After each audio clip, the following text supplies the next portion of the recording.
Welcome to I dream media. So నిండు నూరేళ్ళు బ్రతకడం సాధ్యమేనా ఇప్పుడు? సో దీనికోసం అసలు ఏం చేయాలి? యోగా దీని గురించి ఏం చెప్తుంది? వివరాలు తెలుసుకుందాం. ఈరోజు మనతో పాటు ఉన్నారు ప్రముఖ యోగా అండ్ స్పిరిచువల్ గురు అరుణాదేవి గారు. మ్యామ్ నమస్తే అండి. నమస్తే అమ్మా. సో ఈ మధ్య చూసాము 100 ఏళ్ళు బ్రతికారు, 120 ఏళ్ళు కూడా బ్రతికారని మనం చూసాము. సో అయితే నిజంగానే యోగా చేస్తూ, యోగా సాధనతో, యోగిక ఆహారం తీసుకుంటూ 100 ఏళ్ళు బ్రతకడం సాధ్యమేనా? ఇప్పుడు కూడా సాధ్యమే. మీరు అన్నట్లుగా యోగిక్ లైఫ్లో కనుక మనం ఉంటూ, యోగిక్ లైఫ్ అంటే ఎలా ఉంటుంది అని అంటే అన్నీ వదిలేసేసి, లేకపోతే ఏదో మనం కాషాయ వస్త్రాలు వేసేసుకుని, లేకపోతే ఎక్కడికో వెళ్ళిపోయి అలా అది కాదు. యోగిక్ లైఫ్ అంటే మనం ధర్మంగా, న్యాయంగా, నిజాయితీగా మనం ఉంటూ, మనం కోసం బతుకుతూ 10 మందికి ఉపయోగపడేటట్టుగా, అంటే మన బతుకు అంటే మనం జీవించేది, మన జీవితం మనకుతో పాటుగా 10 మందికి ఉపయోగపడాలి. ఓన్లీ మనకే ఎప్పుడైతే ఉపయోగపడాలని అది ఏదైనా సరే ఆలోచిస్తామో అది మన ఆయుష్ని తగ్గిస్తుంది.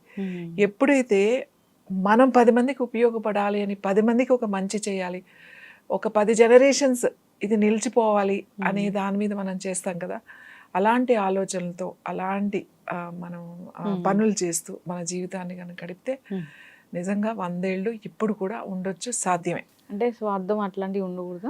స్వార్థం, ద్వేషం, కోపం, అసూయ, బాధ, దుఃఖం, ఇవన్నీ ఇప్పుడు మనకి ఎక్కువైపోయినాయి. అంటే బాధ ఎప్పుడూ ఉంటుంది.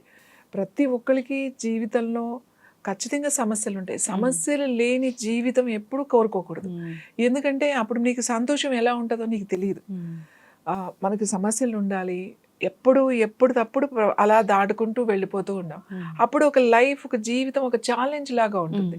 లేకపోతే నేను ఎప్పుడు బాగుండాలి, నాకు ఎప్పుడు నేను కోటీశ్వరులు అయిపోవాలి, నాకు అన్నీ ఉండాలి అని అనుకున్నప్పుడు నువ్వు అలా గనక ఆలోచిస్తే నీకు లైఫ్ ఏముంటుంది? ఒకవేళ నిజంగా అన్నీ ఉన్నాయి నీకు, కానీ అప్పుడు కూడా నీకు బాధ ఉంటుంది, అప్పుడు కూడా నీకు సంతోషం ఉండదు. ఎప్పుడు మనకి ఏది లేదో అది ఆలోచిస్తూ, భగవంతుడు మనకి మంచి రూపాన్ని ఇచ్చాడు, మనకి మంచి శరీరాన్ని ఇచ్చాడు, మంచి జీవితాన్ని ఇచ్చాడు, దాన్ని మనం చక్కగా సరిదిద్దుకుంటూ వెళ్ళిపోతూ ఉండాలి. ఇలా వెళ్ళిపోతూ అంటే వాడెవడో ముందుకు వెళ్ళిపోతున్నాడని మనం వేరే వాళ్ళకన్నా బాగుండాలి అని ప్రయత్నం చేయడం మంచిది. నేనే ముందుండాలి అనేది కూడా ప్రయత్నం చేయడం మంచిది. కానీ నేనే ముందుండాలి, నేనే ఫస్ట్ ఉండాలి, నేను తప్ప ఇంకెవరికి కనపడకూడదు, ఎవరు కనపడకూడదు, వీళ్ళందరినీ తొక్కేసేయాలి, వీళ్ళందరినీ అసలు పైకి రానివ్వకూడదు, నా పేరే నిలబడాలి, నేనే నిలబడాలి అనే ఒక ప్రయత్నం, ఒక జర్నీ ఉంటుంది చూడండి. ఆ ప్రయత్నంలో ఫస్ట్ ఇబ్బంది పడేది మన హార్ట్.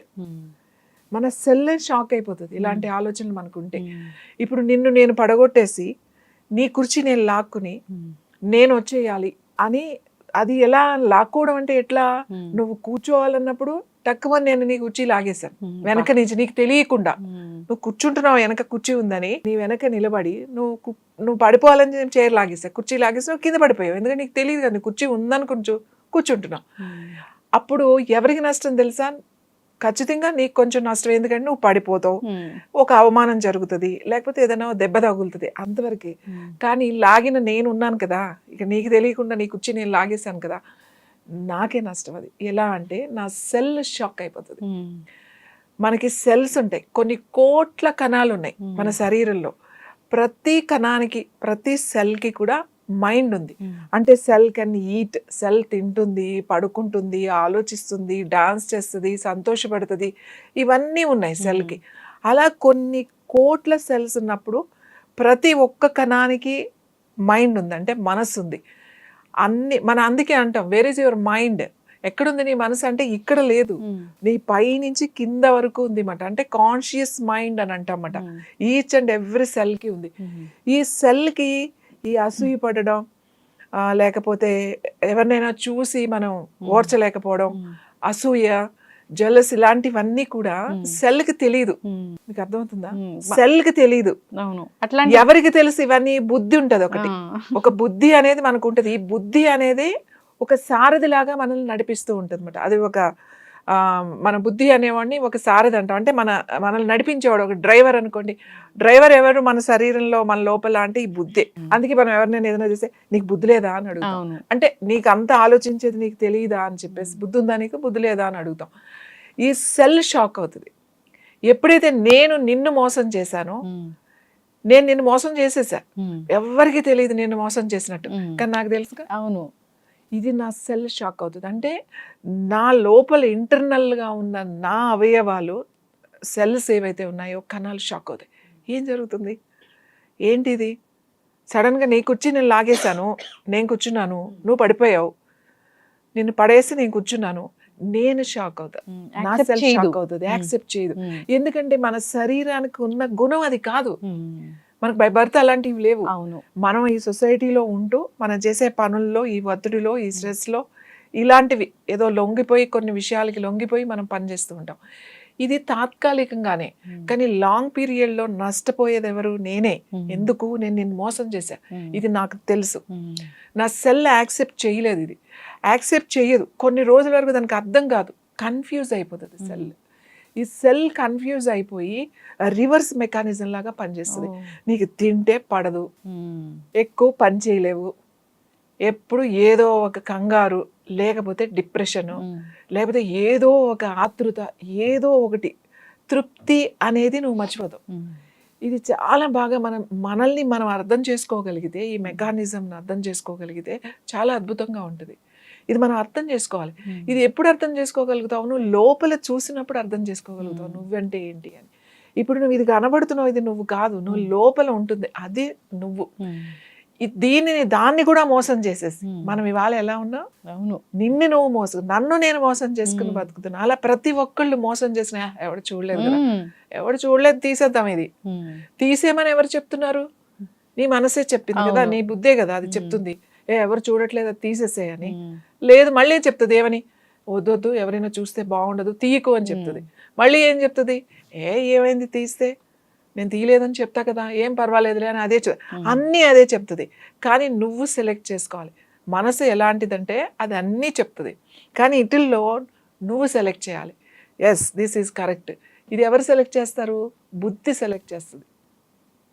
మన అంతఃకరణలో వచ్చే ఆలోచనలు, మన మనసులో నుంచి వచ్చే ఆలోచనల్ని అన్నీ, ఇది చెడు, ఇది మంచి, ఇది వద్దు, ఇది కాదు అని అన్నీ చెప్తుంది అది 1 ఫ్రాక్షన్ ఆఫ్ సెకండ్లో. అప్పుడు నువ్వు కరెక్ట్ టైంకి కరెక్ట్ ఆలోచన రావాలి. సో ఇవి సరిగా లేకపోతే మనమే డిస్టర్బ్ అవుతాం.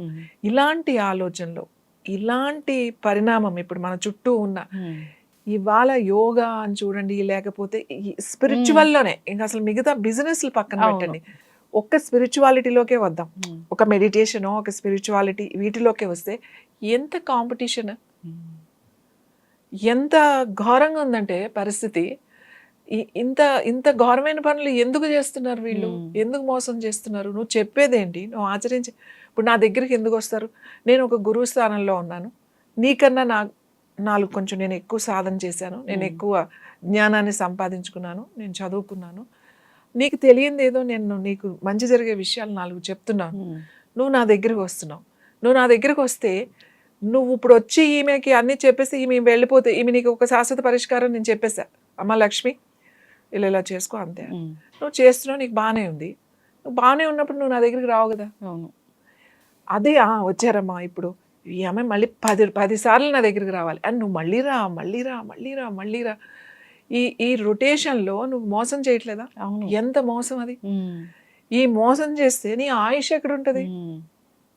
అది బిజినెస్లో తీసుకోండి, స్పిరిచువల్గా తీసుకోండి, ఏదైనా తీసుకోండి, ఇలాంటి జీవితం గడిపే వాళ్ళకి ఆయుష్ ఉండదు.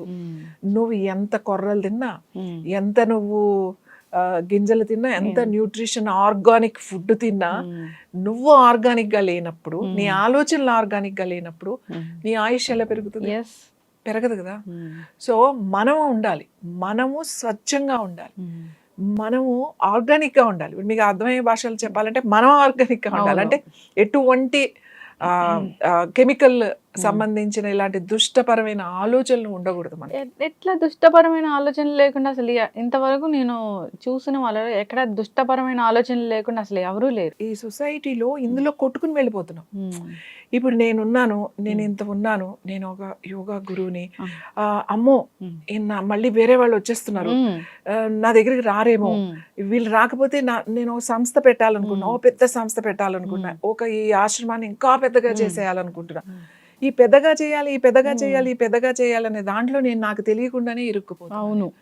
నా టైం లేదు, నాకు పర్సనల్ ఇది లేదు. ఏది అని అంటే అంత పెద్దగా చేసి అంత షో అప్ చేస్తే కానీ జనాలకి ఎవరికి నచ్చదు. అవును. ఎవరు షో అప్ చేస్తే వాడి దగ్గరికి వెళ్తాడు కాబట్టి నేను కూడా చేయాలి అనే ఒక ఆలోచన. అంటే మనకు తెలియకుండానే అందులోకి వెళ్ళిపోతున్నమాట. యోగా కూడా యోగా కూడా ఇంత చాలా షో అయిపోయింది అది యోగా. చాలా ఒక చూస్తున్నాం నెల మనము. రోజులు ఒక సర్టిఫికెట్ ఎవరైనా ఇస్తే, అది ఎక్కడ ఒక పెద్ద సంస్థ, ఎలాంటి సంస్థ అయినా సరే, ఓ నెల రోజులు సర్టిఫికెట్ ఇస్తే యోగా టీచర్, అవును. 2 నెలలకు సర్టిఫికెట్, 3 నెలల సర్టిఫికెట్లు, 6 నెలల సర్టిఫికెట్లు తెచ్చి ఒక యోగా టీచర్ గా వర్క్ చేస్తారు. అవును. కొంతమంది కొంచెం పర్సనల్ గా వర్క్ చేసుకుని, కొంతమంది వాళ్ళది వాళ్ళు డెవలప్ చేసుకుని బాగానే చెప్తారు. ఈ మీడియాలో వస్తున్నారు చూడండి, వాళ్ళకి పలకడం కూడా రాదు. అవును. ఒక ప్రాణాయామం అని అనడం కూడా రాదు. ఒక ఒక పేరు పూర్తిగా పలకలేరు. అవును. మీరు ఒకప్పుడు ఇలా లేదు సాధన. 4 సంవత్సరాలు సాధన చేయాలి ఎవరైనా సరే. 4 years నువ్వు ఉంటేనే నీకు ఒక సర్టిఫికెట్. నువ్వు చెప్పడానికి అర్హత ఉంది, లేకపోతే నువ్వు ఎప్పుడు అలా గురువు వెనకే ఉండాలి 4 సంవత్సరాల వరకు. 4 years తర్వాత అప్పుడు ఒక అర్హత నువ్వు సంపాదించినట్టు. కానీ ఇట్లా అర్హత లేని వాళ్ళు చెప్పడం వల్ల ఇది యోగా అనేది హెల్త్ ని మనసుని కరెక్ట్ చేసేది. ఇప్పుడు యోగా అనేది ఒక ఎక్సర్సైజ్ అయిపోయింది. అవును. యోగా చేస్తే ఇది తగ్గిపోదు, యోగా చేస్తే ఇది తగ్గిపోదు. ఇప్పుడు ఇంకొకటి అసలు ముద్రలు విపరీతంగా, అసలు దాని గురించి తెలియనే తెలియదు. ఈ ముద్ర చేసేయండి, ఈ ముద్ర చేసేయండి, ఆ ముద్ర చేసేయండి. అసలు ఒక ముద్ర ఒక మనిషికి చెప్పాలి అని అంటే అది చాలా రీసెర్చ్ ఉండాలి. ఎందుకంటే వాయువును పెంచుతుంది, ఒకటి తగ్గిస్తుంది, ఒకటి మరీ ఓవర్గా డ్రైనెస్ వచ్చేస్తుంది, మరీ వచ్చేస్తుంది. ఒక ముద్ర చేసేటప్పుడు దానికి కొన్ని ఉంటాయి, మళ్ళీ దానికి సపోర్టివ్గా ఇంకో ముద్ర చెప్పాలి. ఇలా ఎవ్వడికి తెలియదు. ఏ వీడియో చూసేసో, ఏ పుస్తకాలు చదివేసో ఇవి తీసుకెళ్ళిపోవడం, చదివేయడం, అవి చెప్పేయడం. అవును. ఇలా కొంతవరకు రిజల్ట్ వస్తుంది, కొంతవరకు రిజల్ట్ రాదు. అవగాహన లేదు, ట్రైనింగే ప్రాపర్గా లేదు. ఈ సర్టిఫికెట్లు తీసుకుని ఈ 1 year, ఈ 1 నెల, 2 నెలలు, 3 నెలల సర్టిఫికెట్లు తీసుకుని వీళ్ళు యోగా టీచర్లు అయిపోయి ఈ సంస్థలను అనాలి మనం. ఈ ట్రైనింగ్ అయ్యే వాళ్ళని ఏమనకూడదు, ఎందుకంటే వాళ్ళకి తెలియదు. వాళ్ళు మనల్ని నమ్మి మనల్ని నేర్చుకోవడానికి వచ్చారు, వాళ్ళు ఒక విద్య నేర్చుకోవడానికి వచ్చారు. నీకే నాలెడ్జ్ లేదు. ఒక రిజిస్ట్రేషన్ చేస్తాడు ఎక్కడో, ఆ రిజిస్ట్రేషన్ చేసేయడం అక్కడ కూడా మోసమే. ఎంత మోసం అంటే ఇవాళ అంత మోసం జరుగుతుంది. అవును. ఇలా మోసం చెప్పి నీ ఆయుష్ ఏంటి? నువ్వు యోగా చెప్తే ఏంటి? లేకపోతే నువ్వు ఒక పెద్ద స్వామీజీ అయితే ఏంటి? నువ్వు ఒక పెద్ద అఘోరావు అయితే ఏంటి? నువ్వు పెద్ద నాగసాధు అయితే ఏంటి ఉపయోగం? అవును. మెడిటేషన్ మెడిటేషన్ చేస్తానే ఉంటారు, నువ్వు చేసే వేద పనులు చేస్తానే ఉంటారు. నువ్వు మెడిటేటర్ ఏంటి? నేను మెడిటేటర్ని, నేను మాస్టర్ని. ఏం మాస్టరు నువ్వు? నేను 8 గంటలకు మెడిటేషన్ చేస్తాను, నేను మాస్టర్ని. ఈ ఆన్లైన్ క్లాసెస్ వచ్చిన తర్వాత ఈ మెడిటేషన్ క్లాసెస్ అని చెప్పి ఇప్పుడే నేను వస్తుంటే ఒక అమ్మాయి కాల్ చేసింది నాకు. ఈ మెడిటేషన్ క్లాస్కి వెళ్ళి ఒక మాస్టర్, ఒక మెడిటేటర్ ఎంత మోసం చేశాడు అమ్మాయిల్ని, ఎలా క్లాసెస్ తీసుకున్నాడు, ఎలా మ్యానిపులేట్ చేశాడు, ఎలా వాళ్ళని బ్లాక్మెయిల్ చేశాడు.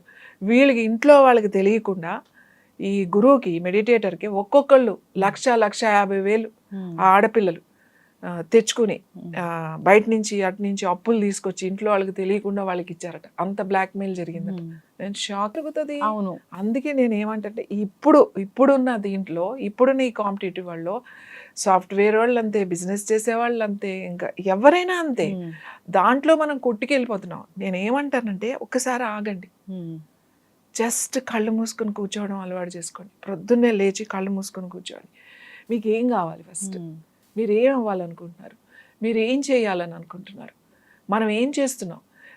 మనం ఏదైనా ఒక పని చేసేటప్పుడు మన గురించి కాకుండా మన నెక్స్ట్ జనరేషన్ గురించి కూడా ఆలోచించాలి. ఎప్పుడైతే మీరు ఒక నెక్స్ట్ జనరేషన్స్ గురించి ఆలోచించే పని అది ఏదైనా సరే, ఎందుకంటే మనల్ని చూసి ఇప్పుడు మనం చెప్పుకుంటున్నాం, వివేకానందుడు ఇట్లా ఉన్నాడు, లేకపోతే పతంజలి మహర్షి ఇలా, వశిష్ఠ మహర్షి ఇలా, విశ్వామిత్రుడు ఇంత, భరద్వాజుడు ఇంత గొప్పవాడు, నారదుడు ఇంత గొప్పవాడు, ఇన్ని గ్రంథాలు రాశాడు, ఈ రోజుకి మనకి ఇంత నాలెడ్జ్, ఫిజిక్స్, కెమిస్ట్రీ, మ్యాథ్స్ మనం ఇవాళ మాట్లాడుకుంటున్నాం. వాళ్ళు అంత గొప్పగా వాళ్ళు చేశారు కాబట్టి. కానీ మనం ఏంటి, ఇంకా మనం ఏమి ఇస్తున్నాం మన నెక్స్ట్ జనరేషన్కి? మనం ఏమైనా ఇస్తున్నామా? ఏమీ లేదు. నువ్వు బతకాలి, నువ్వు 4 ఫ్లాట్లు కొనుక్కోవాలి. ఎక్కడ చూస్తే ఎక్కడ ఇన్వెస్ట్ చేశారు? తర్వాత ఒక 50 సంవత్సరాలకి ఎన్ని కోట్లు వస్తుంది? 50 మనకు ఇప్పుడు 50, ఇంకో 50 ఉంటావో లేవో తెలియదు. ఎవరి కోసం చేస్తున్నావు ఇదంతా? నీ కోసం నువ్వు చేసుకో. అతిగా ఆలోచించి స్ట్రెస్ పడి ఎందుకు ఇంత స్ట్రెస్ లోకి వెళ్ళిపోవడం? రాత్రి నీకు రాత్రి ఉండడానికి ఒక చనిపోయే ఇల్లు వాళ్ళు కావాలి, ఖచ్చితంగా ఇల్లు కావాలి. నీకు తిరగడానికి ఒక కారు కావాలి, తినడానికి కావాలి. ఒక మినిమం మనకి హెల్త్ కోసం ఖచ్చితంగా మనకు కావాలి. అవును. సో మనకు ఎవరో 2 పిల్లలు ఉన్నారు, ఆ పిల్లల కోసం అంతవరకు నువ్వు ఆలోచించు. నువ్వు ఎందుకు తరతరాల్ని నువ్వు వెనకేస్తావు? అవును. అపరిగ్రహ అంటాం మనం. యోగాలో యమ నియమాలు చెప్తామట. ఫస్టే యమ నియమ ఆసన ప్రాణాయామ ప్రత్యాహార ధారణ ధ్యాన సమాధియో అష్టావంగాని అంటాడు పతంజలి మహర్షి. ఫస్టే యమ నియమాలు ఉన్నాయి. యమ నియమాల్లో మళ్ళీ యమ అంటే ఏంటి అంటే అహింస, సత్యం, అస్తేయం, బ్రహ్మచర్యం, అపరిగ్రహ యమహ అంటాడు. అంటే ఇక్కడ అపరిగ్రహ అంటే అర్థం ఏంటి అని అంటే నీకు పని అంటే నీకు పనికొచ్చేది, నీకు ఉపయోగపడే దానికన్నా నువ్వు ఎక్కువ గనక నువ్వు పోగు చేసుకుంటే, ఆస్తి కావచ్చు, బంగారం కావచ్చు, ఏదైనా సరే అది చాలా తప్పు. నువ్వు ఏదైతే వెనకేసుకుంటున్నావో ఎంతో మంది పొట్టలు కట్టి మనం వెనకేస్తాం. అబ్బా కరెక్ట్. నువ్వు ఒక ఫ్యాక్టరీ పెట్టు, ఒక ఇండస్ట్రీ పెట్టావు, ఒక 10 మందికి, 100 మందికి, 1000 లక్షల మందికి నువ్వు పని కల్పిస్తున్నావు. అది కాదు, నువ్వు తీసుకొచ్చి ఒక దగ్గర బ్లాక్ చేసేస్తావు డబ్బంతా తీసుకొచ్చి. నువ్వు ఎన్ని రోజులు అనుభవిస్తావో తెలియదు, నువ్వు ఎన్ని రోజులు ఉంటావో తెలియదు, అసలు నీ పిల్లలు అది ఏం చేస్తారో తెలియదు. ఖచ్చితంగా అలా కష్టపడి వెనకేసి వీడు తినగా చేస్తే ఈ పుట్టే పిల్లలు ఒకడు వస్తాడు, అందులో పాడు చేసేవాడు, ఖచ్చితంగా మొత్తం నాశనం చేసి పెడతాడు. అపరిగ్రహ అంటే అది. అపరిగ్రహ అంటే ఏంటి అని అంటే నీకు కావాల్సిందేదో నువ్వు తీసుకో, మిగతాది నీ దగ్గర వద్దు, నువ్వు ఇచ్చేసాయి. సినిమాలో ఇచ్చేసేయాలి లేకపోతే లావ్ అయిపోతావు అని అంటారు కదా. మనకున్నది ఎప్పుడు ఇవ్వాలి. ఎప్పుడైతే నువ్వు ఇవ్వడం మొదలు పెడతావో అప్పుడే నీ దగ్గరికి వస్తుంది, ఖచ్చితంగా వస్తుంది. నువ్వు దాచిపెట్టకూడదు. ఇలాంటి స్థితిలో 100 ఏళ్ళు నేను బతకాలి అని అంటే మీరు ఇది తినండి, ఇది చేయండి అనేది నేనైతే చెప్పను. మనం 100 ఏళ్ళు 100 ఏళ్ళు సంతోషంగా ఆరోగ్యంగా మనం జీవించాలి అంటే మన ఆలోచన విధానాన్ని మార్చుకోవాలి. మనం ఆహారం మారుస్తేనో, లేకపోతే యోగా చేసేస్తేనో, లేదా మెడిటేషన్ చేసేస్తేనో నేను 100 ఏళ్ళు, అది చాలా తప్పు. నీ ఆలోచన విధానం మారాలి. ప్రకృతికి సహజంగా, ప్రకృతికి దగ్గరగా, నేచర్తో పాటు మనం ఉండాలి. మనం ఇప్పుడు ప్రకృతికి దూరం అయిపోతున్నాం. ప్రకృతి అంటే ఏంటో మర్చిపోతున్నాం మనం. కొన్ని రోజులకి మన కాలికి మట్టి అనేది తగలదేమో. సిటీస్ లో కాదు, విలేజెస్ లో కూడా ఈ మట్టి అని తగలకపోతే మనకి మినరల్స్ ఉండవు.